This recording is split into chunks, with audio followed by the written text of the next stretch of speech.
ಮೋದಿ 3.0 ಸಂಪುಟ ಸೇರಲು full demand ಶುರುವಾಗಿದೆ. ಟಿಡಿಪಿ ಪಕ್ಷದಿಂದ 5-6 ಸಚಿವ ಸ್ಥಾನಗಳಿಗೆ ಬೇಡಿಕೆಯನ್ನು ಇಡಲಾಗಿದೆ. 3 ಕ್ಯಾಬಿನೆಟ್ 2 ರಾಜ್ಯ ಖಾತೆಗೆ ಟಿಡಿಪಿ ಬೇಡಿಕೆಯನ್ನು ಇಟ್ಟಿದೆ. ಲೋಕಸಭೆಯ ಸ್ಪೀಕರ್ ಸ್ಥಾನದ ಮೇಲೆ ಚಂದ್ರಬಾಬು ನಾಯ್ಡು ಕಣ್ಣನ್ನು ಇಟ್ಟಿದ್ದಾರೆ. ಏಕನಾಥ್ ಶಿಂದೆ ಬಣದಿಂದಲೂ ಕೂಡ 1 ಕ್ಯಾಬಿನೆಟ್ ದರ್ಜೆಯನ್ನು ಕೊಡಬೇಕು ಅಂತೇಳಿ ಡಿಮ್ಯಾಂಡನ್ನು ಇಟ್ಟಿದ್ದಾರೆ. 1 ರಾಜ್ಯ ಖಾತೆಯ ಸಚಿವ ಸ್ಥಾನಕ್ಕೆ ಬೇಡಿಕೆ ನೀಡಲಾಗಿದೆ. ಅತ್ತ ಬಿಹಾರದ ಚಿರಾಗ್ ಪಾಸ್ವಾನ್ ಕೂಡ 2 ಸ್ಥಾನಕ್ಕೆ ಬೇಡಿಕೆಯನ್ನು ಇಟ್ಟಿದ್ದಾರೆ ಎನ್ನುವ ಮಾಹಿತಿ ಲಭ್ಯ ಆಗ್ತಾ ಇದೆ. ನೋಡಿ, ಒಬ್ಬೊಬ್ಬರಾಗಿ ಈಗ ಕಿಂಗ್ ಮೇಕರ್ಗಳು ತಮ್ಮ ಡಿಮ್ಯಾಂಡನ್ನು ಇಡ್ತಿದ್ದಾರೆ. ಈಗ ಅದನ್ನು ಫುಲ್ಫಿಲ್ ಮಾಡ್ತಾ BJP ಅನ್ನೋದು ಕೂಡ, ಯಾಕಂದರೆ BJP ಹತ್ರ ದೊಡ್ಡ ನಂಬರ್ ಇದ್ದರೂ ಕೂಡ ಮೆಜಾರಿಟಿ ಇಲ್ಲ, ಮ್ಯಾಜಿಕ್ ನಂಬರ್ ರೀಚ್ ಆಗೋದಕ್ಕಾಗೋದಿಲ್ಲ. ಲೋಕ ಮಹಾ ತೀರ್ಪಿನಲ್ಲಿ NDAಗೆ ಒಂದು ಶಾಕ್ ಆಗಿದೆ. ಭಾರೀ ಬಹುಮತದ ನಿರೀಕ್ಷೆಯಲ್ಲಿದ್ದವರಿಗೆ ಶಾಕ್ ಕೂಡ ಎದುರಾಗಿದೆ. ದೆಹಲಿಯಲ್ಲಿ ಸರ್ಕಾರ ರಚನೆಯ ವಿಚಾರವಾಗಿ ಬಹಳಷ್ಟು ಕಸರತ್ತು ನಡೀತಾ ಇದೆ. 4 ಗಂಟೆಗೆ NDA ಕೂಟದ ಮಹತ್ವದ ಸಭೆ ಕರೆಯಲಾಗಿದೆ. ಸಭೆಗಾಗಿ ದೆಹಲಿಯತ್ತ ಹೊರಟಂಥ ನಾಯಕರ ದಂಡು ನಿತೀಶ್ ಕುಮಾರ್, ಚಂದ್ರಬಾಬು ನಾಯ್ಡು, HD ಕುಮಾರಸ್ವಾಮಿ ಬೆಳಗ್ಗೆನೇ ಹೋಗಿದ್ದಾರೆ. ಏಕನಾಥ್ ಶಿಂದೆ ಅವರು ಆಲ್ರೆಡಿ ಡೆಲ್ಲಿ ತಲುಪಿ ಆಗಿದೆ.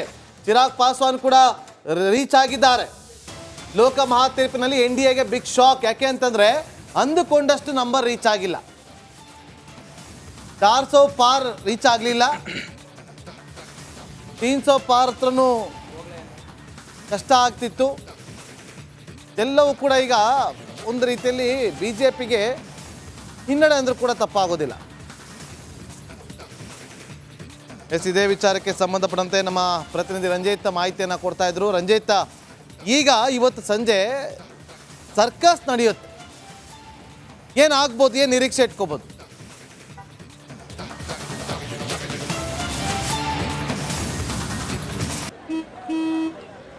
ನಡಿ, ಈಗ ಶುರು ಮಾಡೋಣ.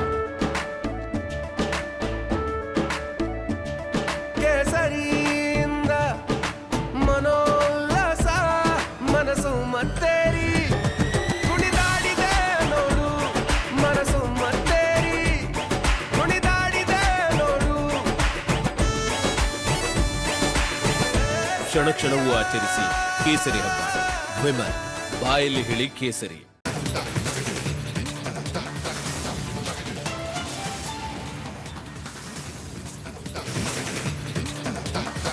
ಖಂಡಿತವಾಗ್ಲೂ ಕೂಡ ಇದು ಸರ್ಕಸ್, ಸಾಮಾನ್ಯ ಸರ್ಕಸ್ ಅಲ್ಲ, ಜಂಬೋ ಸರ್ಕಸ್ ಇದು ನಾಗೇಂದ್ರ ಬಾಬು. ಯಾಕಂತ ಹೇಳಿದ್ರೆ ಪ್ರತಿಯೊಬ್ಬರು ಕೂಡ ಅಂಗಪಕ್ಷದ 18 ಪಾರ್ಟಿಗಳು ಕೂಡ 1-2 ಸ್ಥಾನವನ್ನು ಗೆದ್ದಿರುವಂಥ ಸಣ್ಣ ಪುಟ್ಟ ಪಾರ್ಟಿ ಆಗಿರ್ಬೋದು, ಅಥವಾ ಅತಿ ಹೆಚ್ಚು ಸ್ಥಾನವನ್ನು ಗೆದ್ದಿರುವಂಥ TDP JDUನಂಥ ಪಾರ್ಟಿಗಳಾಗಿರ್ಬೋದು, ತಮ್ಮ ಬೇಡಿಕೆಗಳನ್ನು ಇವತ್ತು NDA ಮುಂದೆ ಇಡುವಂಥ ಸಾಧ್ಯತೆ ಇದೆ, BJP ಮುಂದೆ ಇಡುವಂಥ ಸಾಧ್ಯತೆ ಇದೆ. ನಾವು ನಿಮಗೆ ಬೆಂಬಲವನ್ನು ಕೊಡ್ತೀವಿ, ನಮ್ಮ ಸಂಸದರಿಗೆ ಇಷ್ಟು ಕ್ಯಾಬಿನೆಟ್ನಲ್ಲಿ ನೀವು ಸಚಿವರನ್ನು ಮಾಡಬೇಕು ಅನ್ನುವ ಡಿಮ್ಯಾಂಡನ್ನು ಇಡುವಂಥ ಸಾಧ್ಯತೆ ಇದೆ. ಸದ್ಯಕ್ಕೆ ಅದೆಲ್ಲವನ್ನು ಕೂಡ ಒಪ್ಪಲೇಬೇಕಾದಂಥ ಸಂದರ್ಭ ಈಗ BJPಗಿದೆ. ಇಲ್ಲದೆ ಹೋದರೆ ಅಲ್ಪಮತಕ್ಕೆ ಕುಸಿತು ಅನ್ನೋದಾದರೆ BJPಗೆ ಸರ್ಕಾರವನ್ನು ರಚನೆ ಮಾಡೋದಕ್ಕೆ ಬಹಳ ಕಷ್ಟ ಆಗುತ್ತೆ. ಆಲ್ರೆಡಿ ಈಗ ಬಹುಮತದ ಹತ್ತಿರಕ್ಕೆ ಬಂದಿರುವಂಥ ಕಾಂಗ್ರೆಸ್ ಇಂಡಿ ಮೈತ್ರಿಕೂಟ ಏನಿದೆ, ಎಲ್ಲ ರೀತಿಯಲ್ಲೂ ಕೂಡ ಕಸರತ್ತನ್ನು ಮಾಡ್ತಾ ಇದೆ. ನಿತೀಶ್ ಕುಮಾರ್ ಅವರನ್ನು ಸೆಳೆಯೋ ಪ್ರಯತ್ನವೂ ಕೂಡ ಜೋರಾಗಿ ನಡೀತಾ ಇದೆ. ಶರದ್ ಪವಾರ್ ಅವರ ಮೂಲಕ ಅವ್ರನ್ನ ಸೆಳೆಯೋ ಪ್ರಯತ್ನವನ್ನು ಮಾಡ್ತಾ ಇದ್ದಾರೆ. ಆ ಮೂಲಕ ನಿತೀಶ್ ಕುಮಾರ್ ಅವರನ್ನು ಸೆಳೆದು ಅವರಿಗೆ ಉಪ ಪ್ರಧಾನಿ ಪಟ್ಟವನ್ನು ಕೊಟ್ಟು ಅವ್ರ ರಾಜ್ಯಕ್ಕೆ ಬಿಹಾರಕ್ಕೆ ಬೇಕಾದಂಥ ಎಲ್ಲ ಸೌಕರ್ಯವನ್ನು ನಾವು ಕೊಡ್ತೀವಿ ಅನ್ನೋ ರೀತಿಯಲ್ಲೂ ಕೂಡ ಅವರಿಗೆ ಪ್ರಾಮಿಸ್ ಮಾಡಿದ್ದಾರೆ ಅನ್ನೋ ಪ್ರಯತ್ನವೂ ಕೂಡ ಮಾಡಿದ್ದಾರೆ ಅನ್ನೋದು ಕೂಡ ಈಗ ತಿಳಿದು ಬರ್ತಿರುವಂಥ ಮಾಹಿತಿ. ಇದೆಲ್ಲವನ್ನು ಕೂಡ ಓವರ್ಟೇಕ್ ಮಾಡಿ NDA ಜೊತೆಗೆ ಗುರುತಿಸಿಕೊಂಡಿರುವಂಥ ನಿತೀಶ್ ಕುಮಾರ್ ಅವರು NDA ಜೊತೆಗೆ ಉಳಿದುಕೊಳ್ತಾರಾ, ಅಥವಾ ಬದಲಾದಂಥ ಸನ್ನಿವೇಶದಲ್ಲಿ NDA ಒಕ್ಕೂಟ ಏನಾದರೂ ಅವರನ್ನು ಹೈಜಾಕ್ ಮಾಡುತ್ತಾ ಅನ್ನೋದು ಈಗಿರುವಂಥ ಕುತೂಹಲ.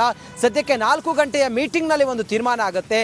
ಎಲ್ಲವೂ ಕೂಡ ಓಕೆ ಅನ್ನೋದಾದರೆ NDA ಸರ್ಕಾರ 3ನೇ ಬಾರಿ ಅಧಿಕಾರಕ್ಕೆ ಬರೋದು ಬಹುತೇಕ ಖಚಿತ ಆಗುತ್ತೆ.